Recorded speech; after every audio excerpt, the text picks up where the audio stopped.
ladies, hello, and welcome to another episode of Yet I Choose Joy.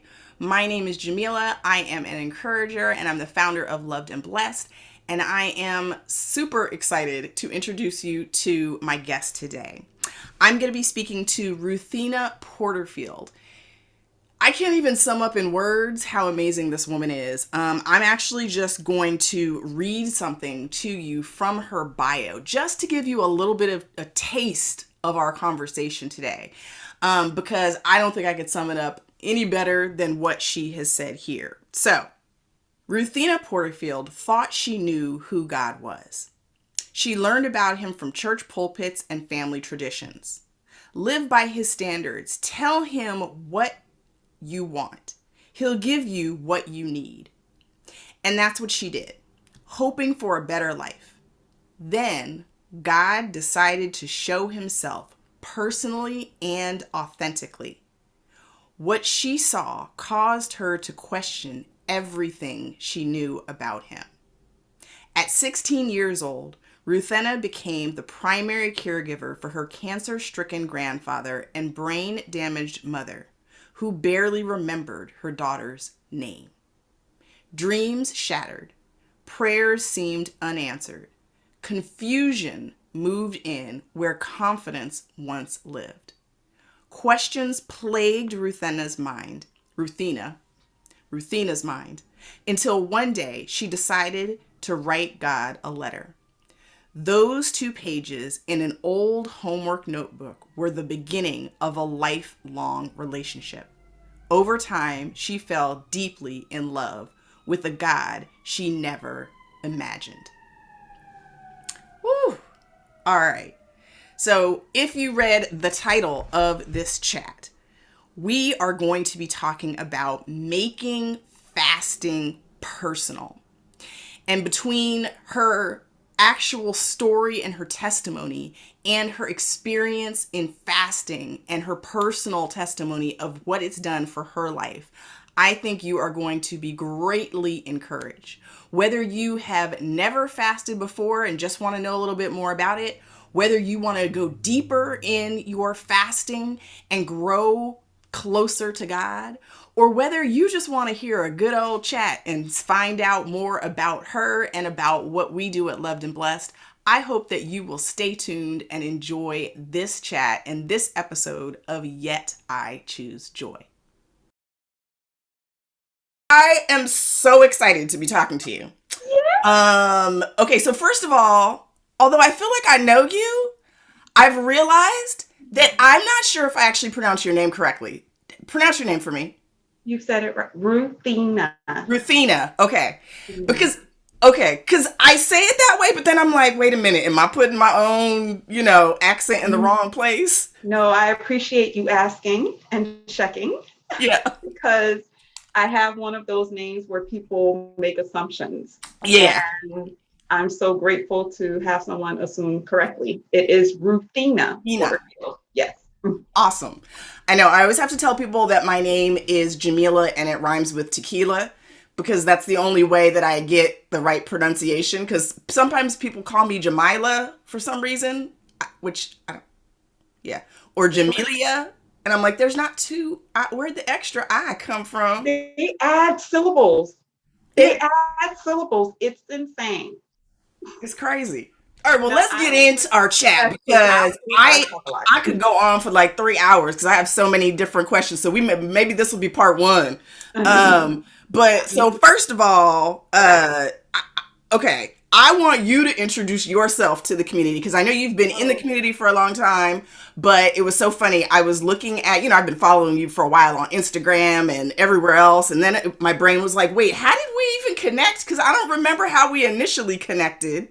I'll tell you. Okay, so remind me how we initially connected. I don't even know if this will be a reminder for you, because I came across you on a YouTube video. So I watched the Behind Her Faith? Behind Her Faith. Okay. So I watched that and I was like, oh my gosh, I want more. So I found that she was doing like some YouTube, like after type. Yeah, after the after show. because I don't have anybody to talk to about it. I said, let me listen to someone else's conversation. Yeah. And you were on it, and I had never heard of the concept of blessing boxes. Yeah. I had never heard that concept. And I was like, wow, these sound like really cool gifts. Yeah. And so I went to check them out. And that's how I found you on Instagram. I was like, well, let me follow her and check out her products and see. And that's how I think we connected, because I followed Instagram, which I'm still blown away at how social media is connecting people, because I'm so old school. Right. So listen, I just got my first smartphone 2 years ago because I worked with the high school ministry, and they said, Miss Ruthenna, this is ridiculous. I can't send you an emoji without your phone shutting down. And this is for real. I am not lying. They would send me emojis and my phone would literally shut down. But before we get too far into this, introduce yourself, because I know you, I feel like you do everything. So I know you're an author, you are an actress, you are a podcaster, you teach in the high school church ministry. Like, what? Introduce yourself. What do you do? Tell us about your brand. Oh, I am really touched, because that means you follow me for real. Oh, yeah. So hello, loved and blessed community. I am Ruthenna Porterfield. I have a brand called Hilltop Liberation, where I help people to experience God's love. Yeah. That brand for the first time kind of was infused or introduced last year, but there have been things that have been building up to the introduction of the brand, which actually began with me acting. So I came out to LA to become an actress and really, really pursue it. And that started there. In the pursuit of acting, God dropped a book in my spirit that took me 13 years to get out, mostly because of disobedience and probably also slothfulness. So the book came in. To introduce the book, I started podcasting smack dab in the middle of the pandemic, which really, really introduced myself out there. And everything that I'm stating, all of that stuff is God. Yeah. God commands. Okay, do this. Okay, do this. Okay, do this. Either they're God commands or God gifts. Yeah. Acting is something, storytelling is kind of basically the better way to say it. Teaching, if you want to go spiritual with it, right. But teaching is one of my gifts. As Jamila said, I teach the youth ministry, the high school ministry, specifically at my church, Rachel Central, which I am enjoying immensely. So yeah, and of course, yeah, that's a lot.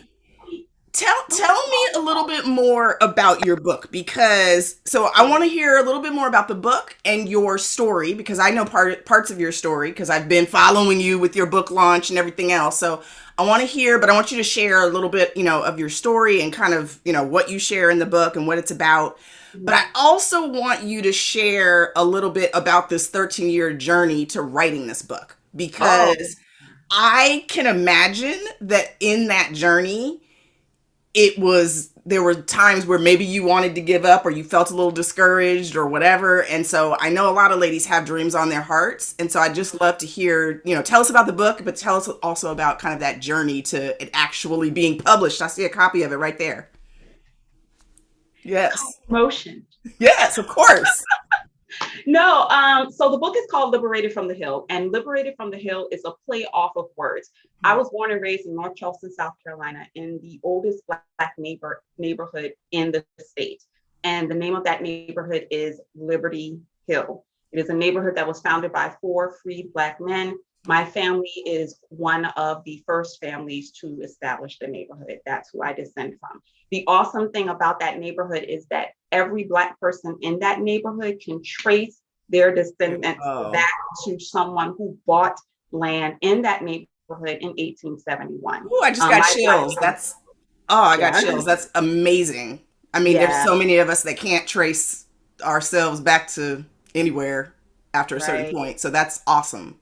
Yeah. I'm blessed where I can even, and here's the advantage of being raised in South Carolina. Most of us, if you were born and raised there, you can actually trace back to what plantation your Wow. family worked on. So like I know we worked on a plantation on an island called Wamala Island. Like I can trace all of that stuff back. That's Um, awesome. the advantage of growing up in a neighborhood like that is the sense of community. I grew up around entrepreneurship because everything was in the neighborhood. Yeah. So that is the advantage, the pride that it builds.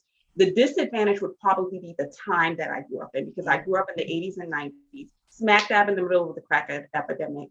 And that is what a lot of my book focuses on. My book focuses on two things: growing up in the neighborhood where I grew up and my caregiving experience, because my mother was in an accident when I was 16 years old, and she lost all memory of her life past the age of 19. Wow. So anything that happened past the age of 19 in her life, which includes me being born, was gone.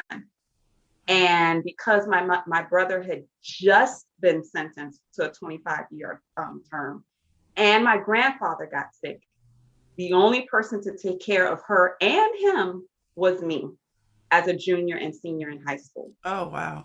And so that's what the book details. And that relationship between me and her, which was already kind of tumultuous, you can imagine how this kind of added to that. Wow. So that's what the book is about. Wow. The journey to, I'll give you a second to I mean, yeah.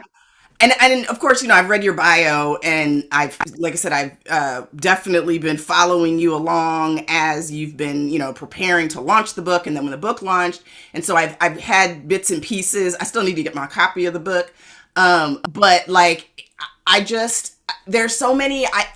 It takes my breath away, because there are so many ladies I know in this community, and just that I talk to, and I'm sure that you come across, that are caregivers. As adults, right? As adult women that are caregivers to their adult parents, and how hard that is even for them. But for you to basically be a teenager caring for, a parent, and not even just, some care for people who have maybe a physical disability or something like that, but also for your mom to not have all of those memories.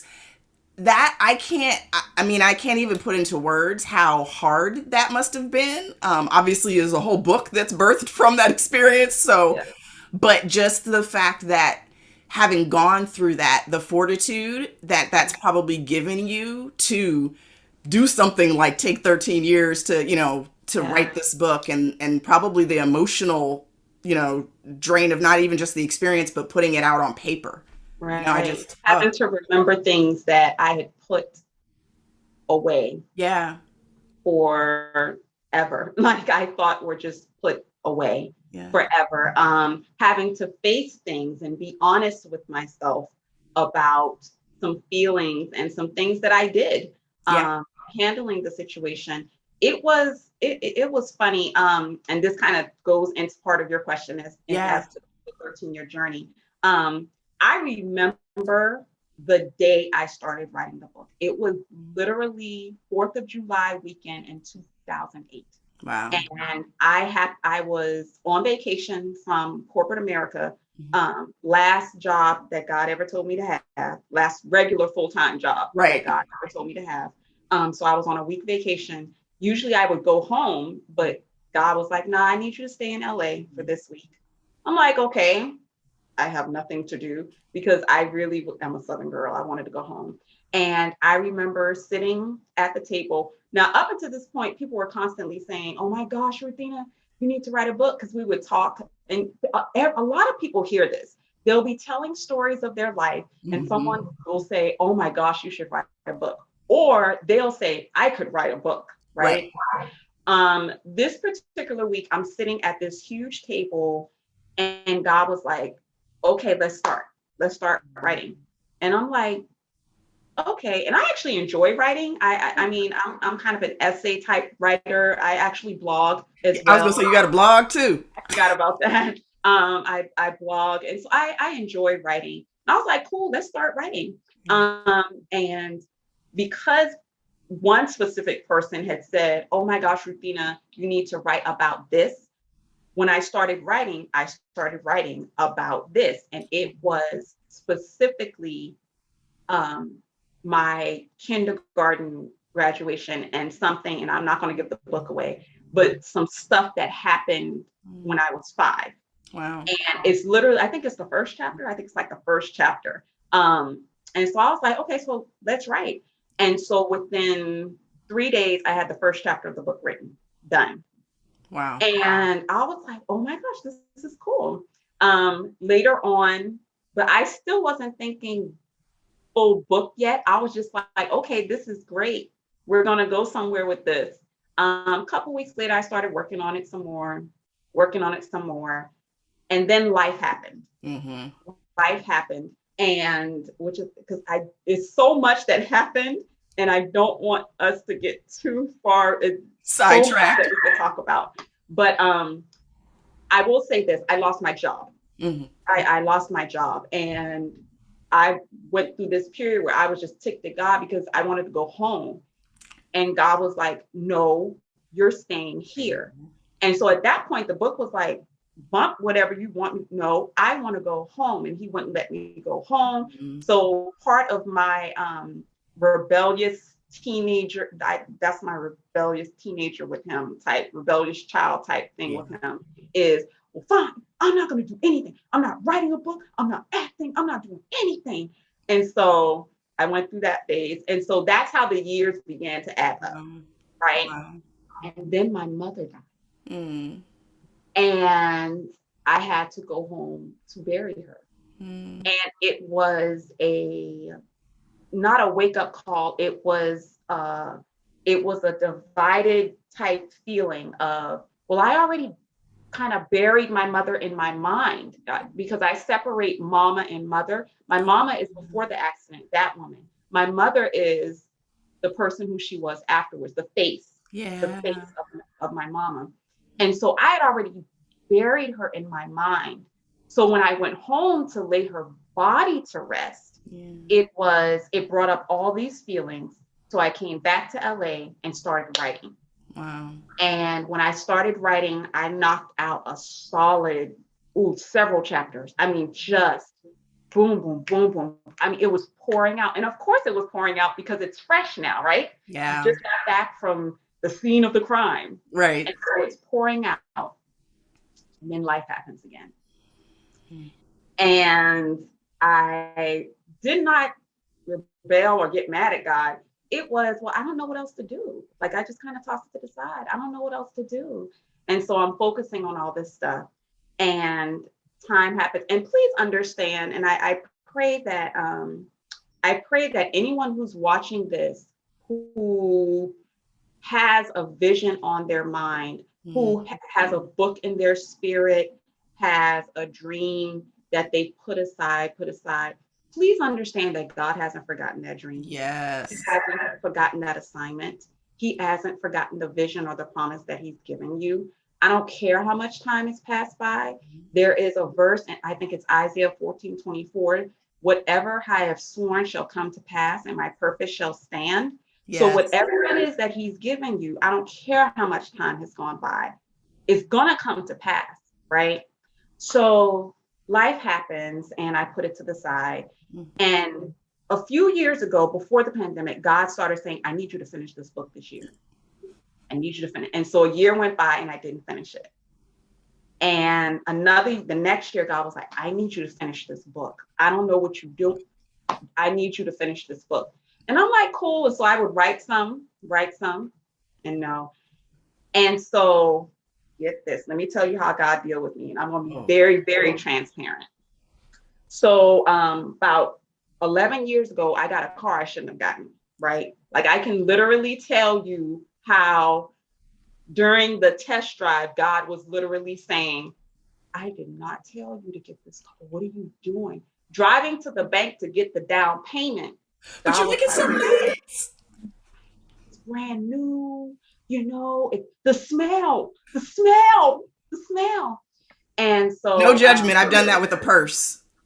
okay. Where I was like standing in the line, like, you should put that down. Put it down and walk out the store. Put it down and walk out the store. Nope. It's like, Ching. it's Thank okay. you. It's okay. So got a car I shouldn't have gotten, and God's grace allowed me to keep it for about 6 or 7 years. And then God was like, yeah, no. And so the car got repoed, right? And I can actually, this is another thing. You gotta be honest. When you do something that you ain't supposed to do, can you just own it? Yeah. Just own it.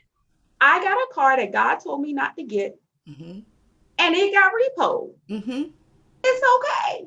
Yeah. It's okay. So the car gets repoed, and initially I'm angry. I'm like, I can't believe this.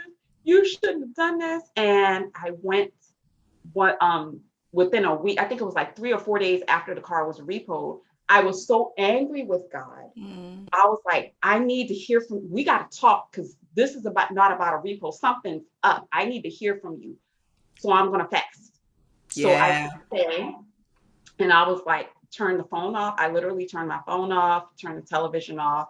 And I was like, from 6 a.m. to 6 p.m. it's me and you. What? Wow. And what he told me during those 12 hours was absolutely insane. Wow. And part of the things was the assignment for the rest of the year, because the car got repoed in June. The assignment was, by the end of this year, you are to have that book finished. That was in 2019. Wow. And I was like, you got it. You got it. And so for 6 months, diligently, in the midst of doing other work, diligently working to get that book finished. It was going, and remember, I don't have a car now. Right. So I am catching because I need to write in a space where I can completely focus. Jamila, I was catching the metro train from here to Azusa, because I love the peace out there. Yeah. Literally on the metro train, going all the way out to Azusa to write at APU, at Azusa Pacific University, because I knew I could get it out. Right. Going to library, like whatever I could do, because I was determined. And I finished that book in December. And then I was like, well, what's up? Like, how is this supposed to get published? He was like, don't worry about that. You finished. I'm pleased. We'll deal with it in January. Can you just take this in for a minute? You gotta take it in. Yeah. First of all, thank you for sharing that, because I really do think that is one of the things that that's always feels sort of heavy on my heart when I talk to different ladies sometimes, is that we have so many God dreams, or like God little, kind of, I don't know, pricks in your spirit, where it's like, God designed you to do this one little thing, or this one big thing. It doesn't matter what it, the size of it, but like there's something on your heart that you're supposed to be doing. And ultimately that thing is something that will bring him glory, whatever it is, right? And so it's like, but then we let either life, our own just disobedience, and mix up of where our own priorities are, discouragement from other people. We let all of these other things get in the way. And then we also sometimes give up before, 13 years, right? Like giving up. And, if you had thrown the first chapter that you had written in the beginning away, like, and just, never went back to it. Like, just imagine the people who would not be liberated by the story that you've told in your book, right? Or even the ladies who are going to hear this, chat, and who, will be encouraged by something that you've said, because you followed through, like you said, on that assignment. And the thing that just, when you and I said, when we said like, okay, we're going to get together and actually have this chat and record it, because I just knew there was going to be so much fruit in it that could be a blessing to other ladies. And then when you said that, it really, fasting was the catalyst ultimately that really kind of was the breakthrough of like, I'm gonna be obedient and get this done. And I, Loved and Blessed came out of a season of my fasting. It was the same thing. I was mad at God because of my infertility, right? You know, we had different reasons for being mad, but like I was mad at God because of my infertility. You know, and I've talked about that a lot, where it's like, you know, like you said, we have to be honest. And, you know, people sometimes are fearful of saying, or they feel bad about saying, like, I was mad at God, but God knows when we're mad at him. So it's not like me pretending that I'm not mad is going to make me more Christian. You know, it's like, no, I'm human, and I was upset because I prayed for something. I prayed for it for years. People prayed over me for it. It didn't happen the way that I wanted it to happen. And so I was mad at God. And so, you know, but both of us being in that season or that place of being mad at God, I was also being disobedient because, you know, I've told many people that in that season of being mad at God and going through those first few years and that in my infertility journey, I was at the beginning of it, I was treating motherhood more like an idol than I was actually asking God what he wanted. I was, you know, all of my Bible study, everything was focused on, you know, the barren women of the Bible and how they became pregnant. And, you know, which for me, looking back, I'm like, that was so disobedient because, you know, I thought I was doing these good things because I'm studying the Bible, but I'm studying it ultimately in a selfish way to try to kind of make God my genie. And, you know, like, well, he did it this way for them, so this is the same thing's going to happen for me. And not that that can't be true, right? But I was going about it the wrong way. And so, like, that, when I just, you know, really was at a point where I felt like all hope was lost, and I just went into this season of like, God, I don't know what you're doing, but I know whatever I've been doing isn't working. And I keep hitting these roadblocks in this, you know, journey to try to conceive. And I'm just gonna fast and pray and just give it to you because I don't know what else to do. And it was in that season where it was like all of these, like you said, all this stuff just started to kind of pour into and out of my spirit, as far as like, you know, really him designing me to use what I've been through to encourage other women, and ultimately, you know, creating boxes of encouragement and like all of these things. And so like, I connect and I understand what you're talking about so much. It's like there's so many similarities in that, you know, in our stories. And really that was kind of the, you know, initially when we were connecting and saying we should, you know, have this chat, it was all about fasting, right? And it was because, you know, the church that we both attend was doing a corporate fast, 21 days. And, you know, we've just completed it. I broke the fast with, what did I have? Oh, I had a hamburger and French fries. Wow. I did for... Yes. Oh, yes. I was basically did a Daniel fast in the sense that I only did vegetables, fruit, and then I just did water. So that was my fast for 21 days, which for me is hard because I am like, actually here, this will sum it up. So this cute little jar is full of sweet tarts. It sits on my desk. Like, I am not I also have a bunch of Chick-fil-A gift cards here. Like, listen. Yeah, so this was not like an easy fast for me in any way, shape, or form. I didn't just give up one thing or just, you know, one type of food group. Like, I literally only ate vegetables, fruit, and drank water. Plain water, not even flavored fun water. That's me. Yeah, so I really wanted to talk to you because I think that fasting has so many benefits spiritually. And I think that sometimes ladies are scared of fasting just because it's hard, right? So let's jump into that because I really want to talk about our experience and what's helped and different ways to fast. And so maybe share like some of your background and like what you know, when was the first time you fasted and how was that? Sure. Well, first of all, fasting has become one of my favorite things to talk about. Like, I never thought that I love talking about fasting. So I can literally tell you the first time I heard the word fast in that thing. I was a little girl. I was walking in the mall with my mama before accident. Walking in the mall with her. And you know how you are when you're 12, you know, or whatever, 13.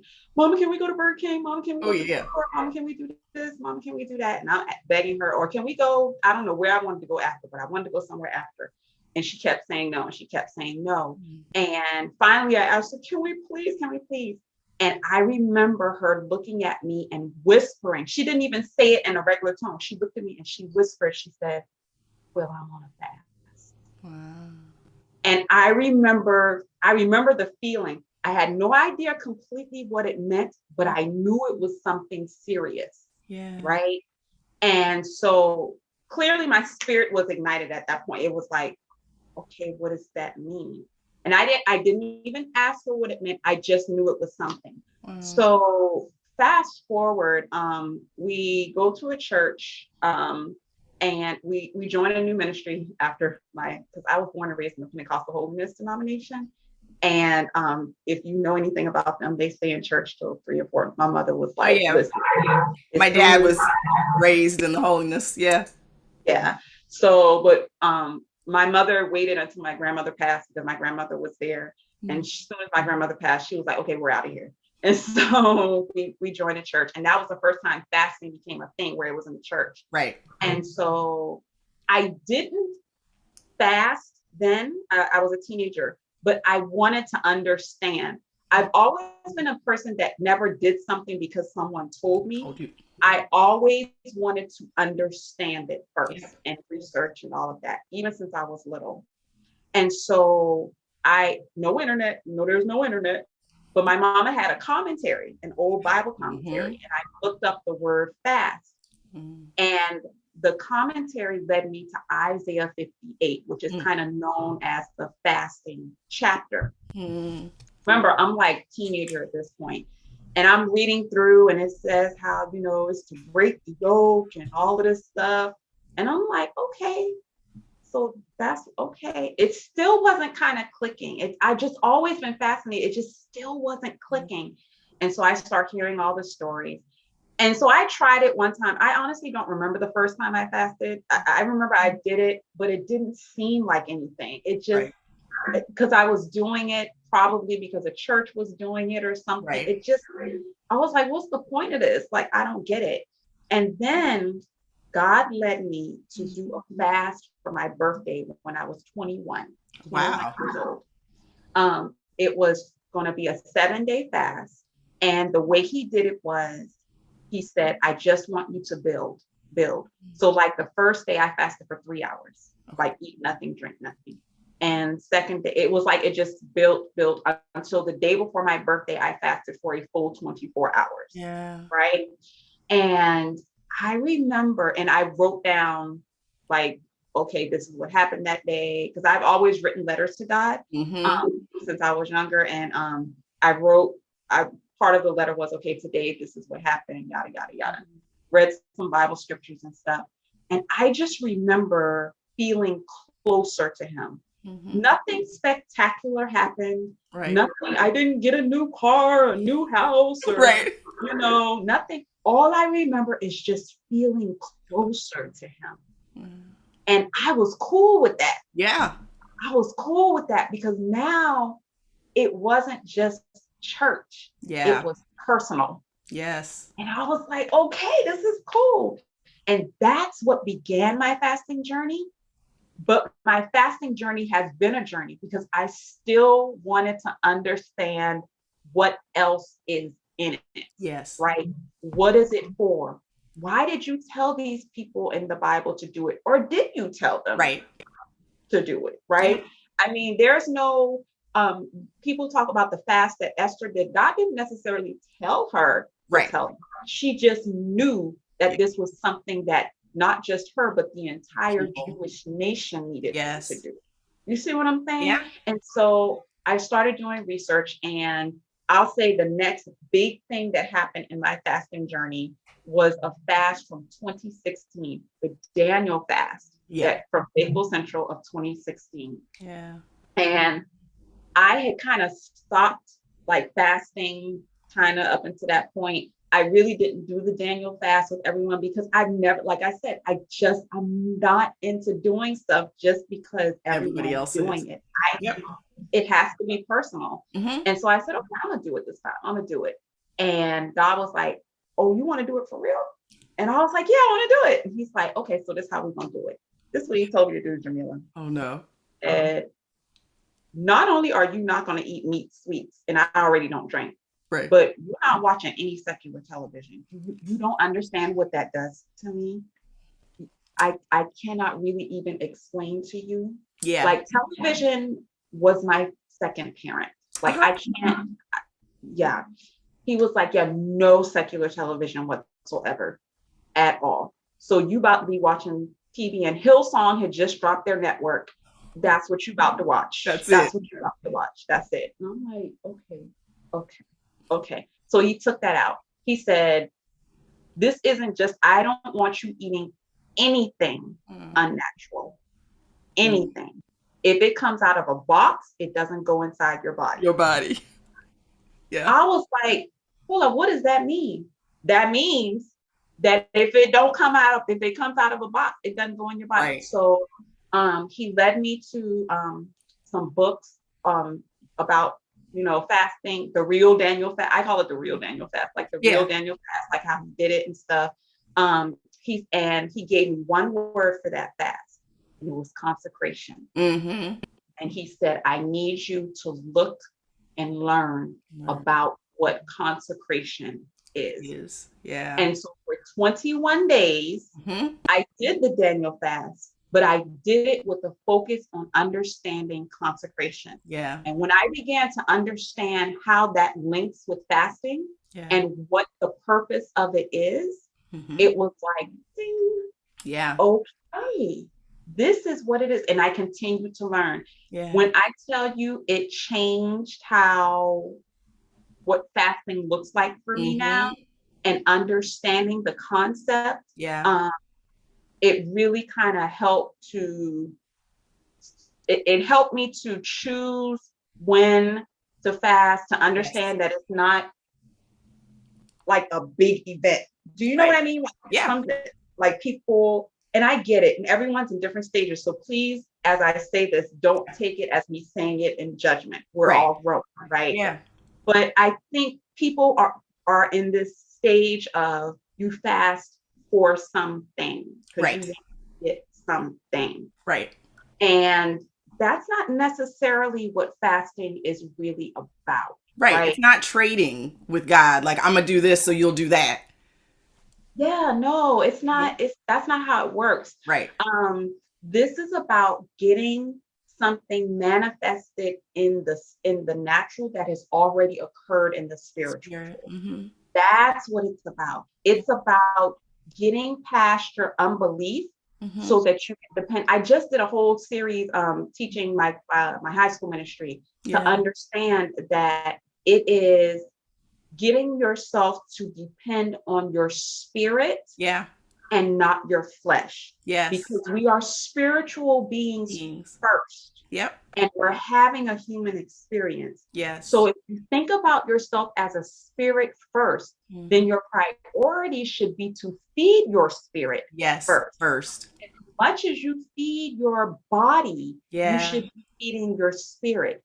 And that's what fasting allows you to do on an elevated, escalated level, right? Yeah. When you're not fasting, you're reading your Bible, doing some devotionals, going to church, watching sermons, all of that jazz. That's great. And we should all do that. But what fasting allows you to do is force your body to accept the fact that your spirit is in charge. Because that's the way it should be. Your spirit is supposed to be in charge. Go ahead. No, I was just going to say that on that point, like it's for me personally, I've found that, and I think that's why I was making the distinction between like how I fast now that I have a better understanding of fasting and the purpose of it, than how I did growing up in the denomination that I grew up in. Because I think for me, the difference was until I was in my 20s, I had never done a fast because I felt my spirit and and wanting to draw closer to God. And it was on my own like decision versus doing it just because it's the time of the year that the church fasts, right? Or the time of year, or if it's Easter. And so, it's the Lenten season. And so I'm going to fast because that's just what we do. And again, to your point, there's nothing wrong with that, right? But it also, it doesn't, if you're going through it and I'll speak for myself, when I was going through it as a routine or as just okay, I checked that off the list, I did my fast for the year, nothing really came of it because I wasn't doing it from the right place, right? And so when I started fasting, the first time in my 20s, when I actually fasted on my own accord and decided to do it, I did a 3-day just water. And I should have done what you did, which was the easing myself into it, maybe a few hours and a few hours. Because that first day, I can remember my head, like I had a raging headache by like the end of the day, like because I can eat. So to just stop eating was like, oh my gosh. Cookie Monster, my daddy. Yeah, yeah. Go ahead. But to your point, like, I think for me, I've done so many different fasts now and in different ways. And, some that people probably would roll their eyes or laugh at. But because I know me and God knows me, some of the things that I've given up when I fasted are things that ultimately get in my way of relying on Him. And so, I did one fast one year where I did a month of no potatoes. Now, I know that might sound crazy, but potatoes are like my drug. So I remember seasons, I'm not as bad now, I've gotten better because I have to watch my blood pressure. But I remember seasons where literally I could go 3-4 days of eating nothing but fried salted potatoes. So I would have like hash browns in the morning, French fries for lunch, Ruffles as a snack during the day, and then at dinner time I'd have like some, I don't know, some whatever. I'd put some potatoes, whatever. Like I literally could survive on potatoes. But I realized that it wasn't so much about the food, right? It was about when I get stressed, instead of going to God, I would go drive and go through McDonald's and give me some French fries. So that giving up of the potatoes for a month, people were like, that's what you gave up? And I'm like, yes, because I am fasting from that, because I know that I'm putting that in the way of my relationship with God. So whether, like you said, I did a couple years ago, I just did a Netflix fast because I realized that I was using binge watching stuff on Netflix as my distraction from dealing with things that I needed to go to God about. This year I went back to food, that I was giving up. But for me, it was really important because I had started to, again, I eat sometimes, emotional eating. I eat sometimes to feed certain things, but I also realized that I had gotten to a place where mentally the idea of giving up eating all of these things that I like eating gave me anxiety. And I was like, okay, if I'm that connected, the hardest thing to give up was actually my morning coffee. So no coffee for 21 days was very hard. But I realized, especially in my morning quiet time with the Lord, the fact that I didn't have a warm cup of coffee there was very, like the first few days, I was like, this feels weird. And I'm like, okay, if I can't get up and have my quiet time without a cup of coffee, something's wrong. Like that's something. Yeah. So I really love what you're sharing, because I think so many ladies put so many rules around fasting because of what they learned in their church or their denomination or how they did it, as a kid or whatever. And it really is about your personal relationship with God. And you can fast, you can decide to fast tomorrow. Like it doesn't have to be because everybody else is doing it at the same time. So I appreciate you sharing that.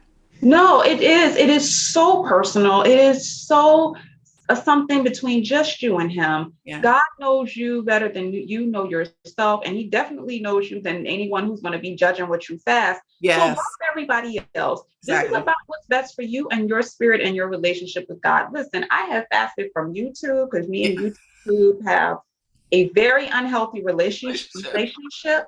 I have, like I said, part of my fast was just secular. And it's funny because you say secular television and people are thinking, oh, like the bad shows and stuff. Honey, listen, this is us, the news. Yep. Just unnecessary. Yeah. Just me flipping the motion of just something about that is soothing to your body. It's like a drug, right? like you, I had, because me and sweets is a situation. I'm not a candy person. I'm a cookie person. And like I said earlier, the Cookie Monster is my real daddy. And I just adore, like, I had this thing where every day I don't have cookies anymore. Like, I don't have, and we got to rectify this situation. But I had to learn that part of it was I was feeling a hole, because I would even find myself when I was anxious Yes. or upset or worried, I would find myself literally saying out loud, you know what, let me just get something. Let me get something to eat. And that's gonna calm. I'm gonna get something to eat, I'm gonna watch TV, and I'm gonna be good. Right. What? And God's like, hold up, I'm right here. Yeah. Hello. No, I want this cookie, and I want This Is Us, and we're gonna be straight. Yeah. Like, I remember something happened in my life, and I'm one of those people, when I get anxious or go through, like, say, a bout of depression, I shut down and isolate. Yeah. That's what I do, right? And so I will shut down the phones and stuff. I don't want calls. I don't want to talk to anybody. I just want to be and I'm single with no kids. So I just want to be by myself and be straight. And I remember the way I used to soothe myself is I would watch television all night long. I would just watch something all night long. Yep. And I don't want to talk to God. I just want to all night long. And that's what I would do. And so fasting from television is something that I need to do ever so often. YouTube all the time. Like it's something, it's about it's like I said, training your body that your spirit is in charge. Yes. And bringing the flesh under subjection. We read the scriptures all the time. Yes. We say them out loud all the time. How do you think that's going to happen? Osmosis? Right. It's not going to happen that way. Yeah. You have to put forth effort, real effort to bring your flesh under subjection. Yes. And the only way to do that is to deny it. Yes. You're not going to die. You're not going to get sick. Nothing's going to happen. Yeah. You'll be fine, especially because your spirit is in control. Yeah. I'm not saying go out here and, honestly, it's weird for me to even say that, to go to that extreme, because God is God. So I don't know what He'll tell someone to do. As long as you're being obedient and not being stupid, then you straight. You know what I mean? Yep. But I just want people to understand a good way. And I said this, and I'm saying a lot of stuff from my lessons from teaching the last 3 weeks. But a verse that I constantly use is, I must decrease so that He may increase. And if you remind yourself of that, then it helps to kind of fuel the fasting experience. Because what you're saying is, this flesh, so all of that has to decrease. And it does that so that the spirit can increase within you. You want your spirit, you want the Holy Spirit to have as much to work with as it possibly can, so that it can make this journey easier or better. I'm still debating with God with those two words. Is this journey supposed to be easier, or is it just supposed to be better? Because some things just aren't easy. It's just not. Maybe it's just supposed to be a better journey. Well, and I think I think both words fit, because for me, and the thing that's resonated so much with what you've been sharing is that for me, the denying myself and knowing that I have the strength mentally and emotionally to be connected with the Holy Spirit in me, and to make the choice to not eat the things that I'm fasting from, or to not do the thing that I'm fasting from, actually prepares me when the fast is over, now, and I'm back to drinking my coffee or my hot cup of sugar, and, eating French fries. But it prepares me for what I always say are the storms that are going to inevitably come, right? Because I know that, for me, I'm somebody that struggled with, I struggle with anxiety and depression and a lot of things. And for me, that mind over matter is, as we say secularly, but for me, it's like the Holy Spirit in me over my emotions or over what I'm feeling in that moment.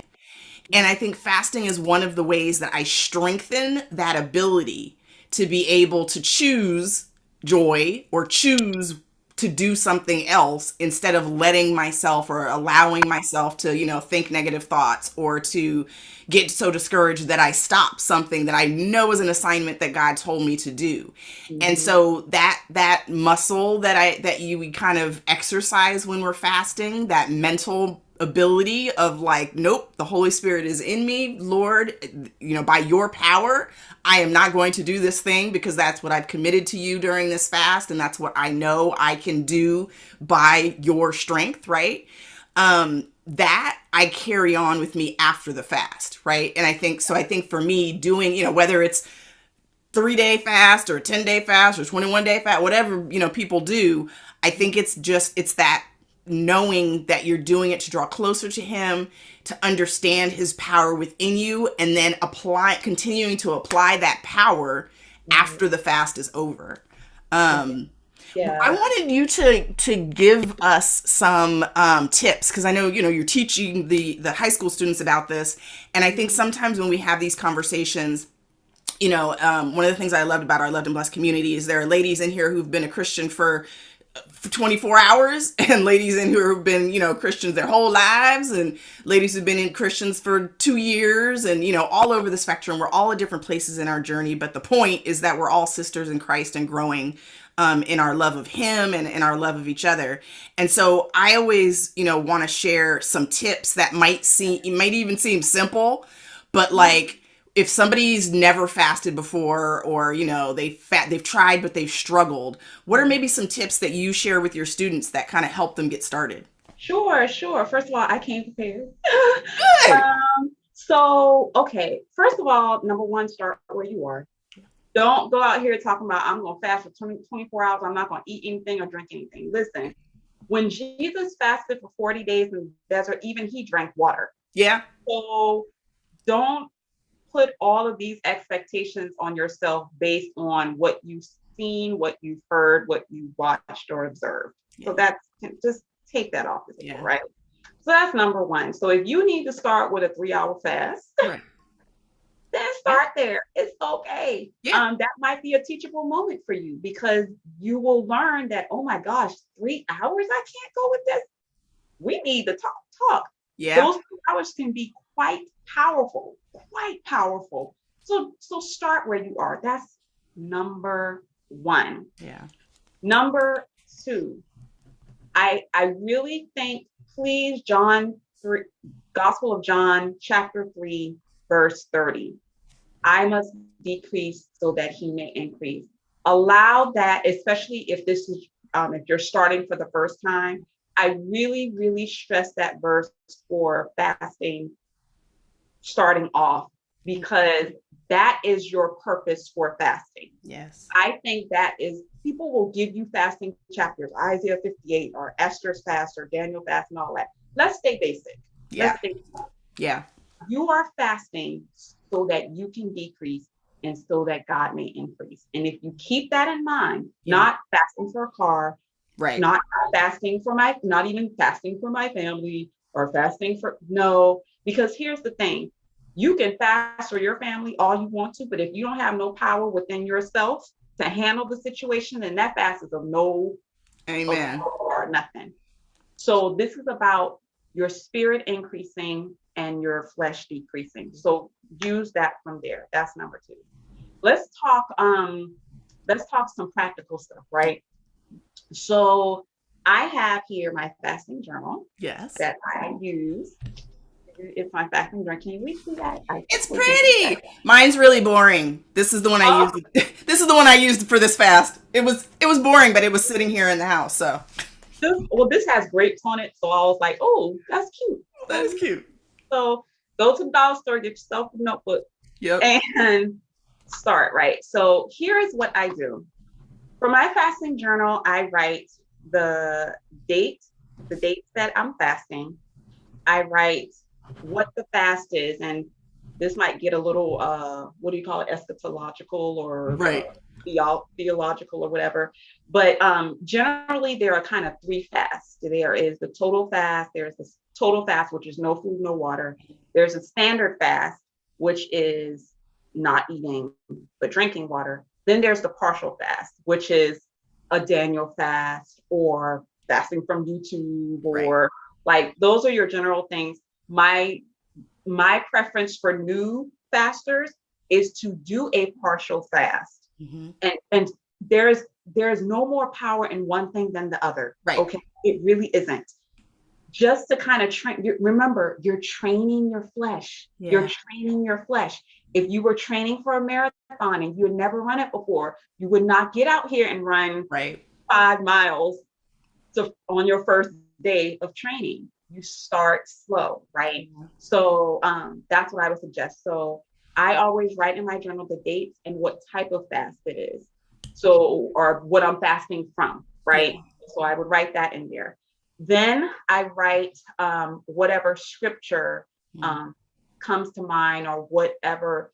So if you're fasting for the first time, start with writing John 3:30. Right. Just put that in there. For this Daniel fast, and that's what I have it open to right now. The word that God dropped, not dropped, he's been dealing with me on is transformation. And so it was about Romans 12:2 for me, right? That's what it started off. That was kind of the basis of the fast. So I wrote that down. And then if there is something specific that I'm praying about, notice I'm saying this in an order. Please notice I'm saying this in an order. If there is something specific that I have been praying about, then I might write that down. But most of the time I don't. But sometimes I will say, this is an issue, right? And I'll write that down. Now, here's the most important thing. You are fasting because you want a result. Right. Yes. Regardless, you are fasting because you want a result. The power in this is that you will see. Let me make sure I want to put this in the camera. I just want to make sure. Just make sure. Okay. So hopefully you can see where it says result. Yes. There. Okay. So it is important to write the result of the fast. Because this is what's going to encourage you to continue your journey of fasting. Yes. So just to review. So you want the dates of the fast, the type of fast, the scriptures of the fast, and the result of the fast. That's what you want to write down and keep track of, because you want to continue to refer back to it as you start to encourage you to continue that process. So that's definitely a big thing.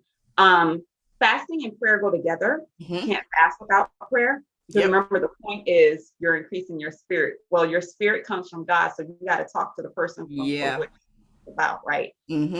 Gotta pray. And please don't make prayer something all formal and complicated, surgical thing.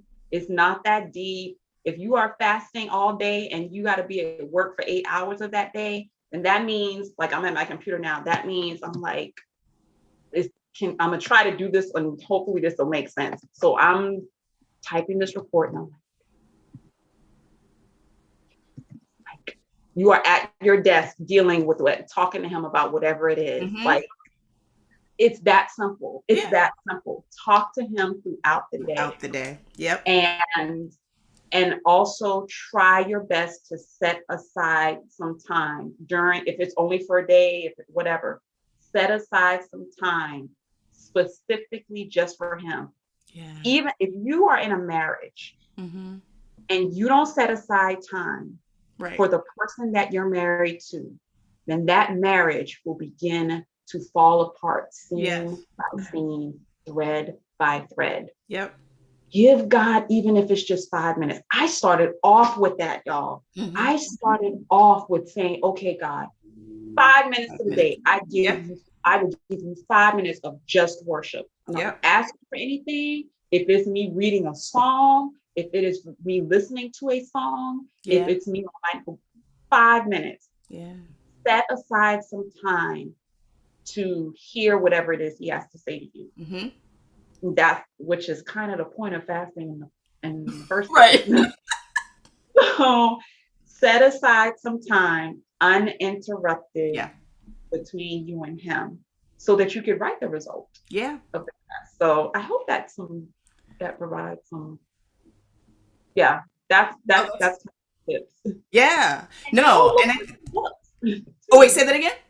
Go look for some books. I've had 2 Daniel fast books.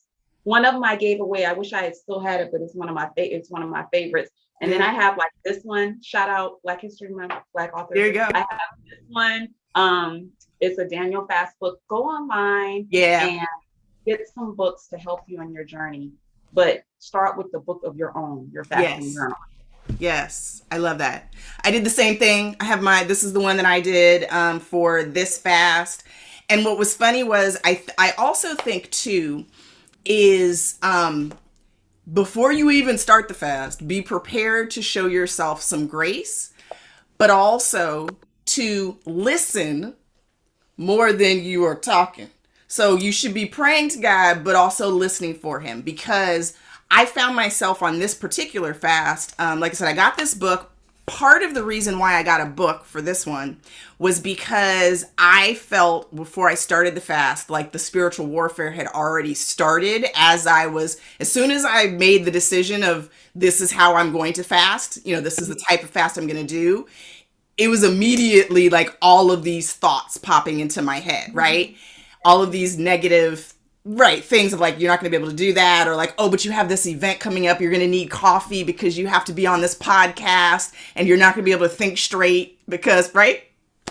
Well, dude, I'm telling you, the battle begins before it even starts. Exactly. You got this birthday party. What are you going to do on that birthday party next Saturday? Exactly. What you going to do? You going to tell people that's what you're doing? Right. And so it's like, for those of you who are in the community, y'all saw me when I started the fast, I posted it in the community.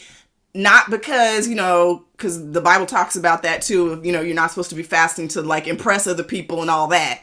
But I posted it there because I already knew I was going to need some support because the spiritual warfare had already started. And so the reason I actually got a book was because I felt like I needed something to, at least to start me off, to keep me on track of like, if I have to go through a chapter, the book has 21 chapters. So, every day it was like, okay, I'm going to do this chapter to ease myself into my time with the Lord. But interestingly, I had kind of a mini breakthrough in the fast, probably like 5 days, and like the last 5 days. And I went to pick up the book and I felt the Lord kind of saying like, I want you to finish reading the book, but you don't need to do that right now. And so the last 5 days of the fast, I actually was very much more, after that kind of breakthrough moment, was very much more plugged into not only the result that I wanted or was seeking, but actually listening to the Lord in what the result was he wanted, right? Because sometimes the result that you may be planning for isn't what is. It's kind of like, God answers our prayers in lots of different ways. And so he still answered that prayer, but he gave me a new perspective on what I was actually fasting about, or what I was actually asking him. And so then like the last day of the fast, I basically read through the last 5 chapters all in the same day as kind of my way to end the fast before I had my hamburger and my French fries. But I, there's that flesh part of you that's like, oh, I got this book, but I feel God taking me in another direction, but I can't go because I need to finish the book, right? So I guess that's what I'm saying is like, show yourself the grace of like, the point wasn't so that I read this book, right? The point was so that I draw closer to God. So when you hear him shifting your fast or changing your fast, or, I've been doing a fast and then I've felt the Lord add on a new layer of like, okay, you're doing this fast that's around some sort of food, but I want you to, for the last, 2 days of the fast, not to watch any television. And it's like, oh my goodness, no food or television. Okay. Like, right. But being open to that, I think is important because, that's like you said, that is the point, is for our flesh to, for him to increase. And so sometimes, it's like turning up the volume. Sometimes the fast, you can hear him on a low volume, but then as the fast goes, on and on, he starts to get louder in your spirit. And so he wants you to block out some other, other things. Right. Yeah. I've been there. I remember, I think I responded to one of your things. I remember one time during the Daniel fast, it was supposed to be 21 days, and God said, "Yeah, we about to go 40." I was like, "What? The what?" He was like, "Yeah, no, it's over for them. Like it's over Right. for them. You go." I was like, "Okay, yeah," but what came of it was so Yeah. awesome. So I get it. I'm like, okay, cool. We straight after. So Right. for funsies, I broke my fast with a chocolate croissant. Um, Oh, that's good. that's what I broke my fast with. The chocolate. It was like crack. It was Right. like It's so fun. Yeah, it is. It's so funny. And then I think that there is, I think it also is good to take a moment to celebrate yourself when you're breaking the fast, right? And not celebrate yourself in a way that you're increasing, right? Or putting yourself above God because you did it in His strength, right? But I think sometimes we also kind of forget to take that moment and just be like, wow, like I was able to do this relying on you, Lord. And because I was able to do this, I know that whatever other things come my way in the future, once this fast is over, I'm going to be able to do them and go through them because I have you in me. And so I think that, again, that's for me, fasting is it's not just the time period that you're fasting, but it's also how it helps you grow spiritually, from that day forward, yeah, it can Yeah, be such a beautiful thing. I'm glad you mentioned the celebration thing because that's also biblical. Yeah. In the Old Testament, after God gave specific instructions when the nation of Israel would break certain fasts or consecration. Okay, so y'all gonna have this huge feast Right. afterwards, and I want it big, and it's gonna be a big celebration. That's also biblical. And also, I want to say that with fasting, people understand the spiritual advantages of fasting, even Hmm. outside of the Christian faith. When you Yeah. think I've had so many Muslim friends and followed them through, if you know anything about that faith, Yeah. and they have, is it the Ramadan? It's the where Ramen. they fast from sun up to Yes. sundown. Hmm. And I was privileged to be a part of one of their kind of closing type things. Yeah. And people understand that they know that there's power in it, Yes. but we have Jesus. Yes. So, Yes. so that makes a huge difference. So Yeah. I think if we're closing out, I think I want to offer two things. Yeah, please do. And I want you to share anything else that's on your heart that you really want to share with the ladies. And then I also want you to tell everybody how they can get your book and how they can follow you and all that stuff. So we're not gonna close out without that. Oh, well, I did want to say that I actually in 2019 God led me to do a Daniel fast diary online as a blog. And for this fast, God was like, I need you to go back and I want you to read those things that you wrote. I was like, okay. And those encouraged me. So I will definitely submit to you guys. If you want to go to my website, ruthennaporterfield.com, Yeah. I still have it as a part of the menu, Daniel Fast Diary. If you go there and just read some of those posts, it'll give you an idea of what a fasting journal would look like because it's kind of in the same vein as the tips that I was telling about. I have kind of like what I ate, and like what a scripture, like I have it kind of in that format. It's not as detailed, well, it's more detailed regarding what God did that day, Mm. but it's not as like out like this because this is Organized. more a personal thing. But I do encourage going there as kind of a jump off point to kind of give you an idea of what it looks like and how God will speak to you. That's great. So that's a definite. One of the things that God dropped in my spirit is I the next book that I'm doing, and I'm trying, and I don't know, you're gonna have to be real clear, but the next book that I want to do actually is a fast and faith journal. Wow. And but I want to do it specifically for birthdays. I want people to Mm. gain the wonderful spiritual kind of tools that you can get from fasting before your personal New Year. Yes. For me, I consider my birthday New Year's. That's what I Same here. consider my birthday. Happy New Year to me, Mm-hmm. right? And what this is going to do is it will help you to really look at what you want to take into this next year of life. Help you to take some time to hear from God what He wants from you in this Yes. next year of life. So that is what I'm working on right now. As far as where you can get the book, you can go, that's on my website too, ruthennaporterfield.com.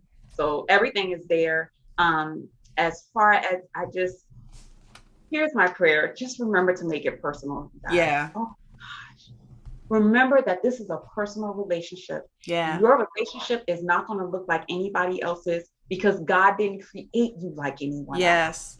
And so how you relate to Him and how He relates to you is not going to look like how He relates to me and how I relate to Him. And you know what? It's okay. Yeah. It is okay. It is not a sinful thing. It is not you're going to hell because it's nothing like that. Because this is a journey and it's a personal journey. We are here to encourage each other on our journey, but regardless, it is personal. So I am open to however God speaks to me. You be open to however God speaks to you. And be okay with that. Because that's going to bring more security within yourself and more confidence within yourself. When you begin to acknowledge how unique God created you and how different God created you. And He did that for a purpose. He did that for a reason, because somewhere in there is something that's supposed to touch somebody else. So Amen. Well, and sorry, I'm taking notes because I'm like, okay, I got to make sure to add all your links so that people can find them. But I think that making it personal, making fasting personal is so important. I mean, that's really sums up what we've really been chatting about today, because like you were saying earlier, whether you look at Esther or Daniel or, Jesus or Moses, or like all of their fasts were different. And even Daniel did like 2 or 3 different types of fasts. And every single one of them was just as glorifying to God and drew them closer, to Him and His purpose and understanding His plan and giving them strength for the next season that they were about to walk into or the situation they were about to walk into. And every single one of them was different. And so if that's not an example of the fact that it can be personal for us, then I don't know what else is. Listen, please remember these people in the Bible were human beings. Yeah. We talking about just characters. We're talking about human beings. Yeah. These are not just historical figures, they were human beings. Yeah. And so each with their own little quirks, and except for Jesus, He was 100% human, 100% spirit. All these guys, even His disciples who fasted because they were trying to replace Judas. Like, okay, because if we pick this person, it's gonna be. Can y'all imagine who Peter would have picked? Right. Like, can you imagine? Yeah. This dude with some serious issues. So I mean, it's all that. Just consider it your journey and your thing between connected. You and him. And it's so funny how God connects people. We don't even live that far away from each other. But He uses, the technology to connect us in ways that we could have never imagined. And so I'm just grateful that you took the time to chat with me and the ladies here today. I do it again because it's so much fun. I love it. It is. But like I said, I think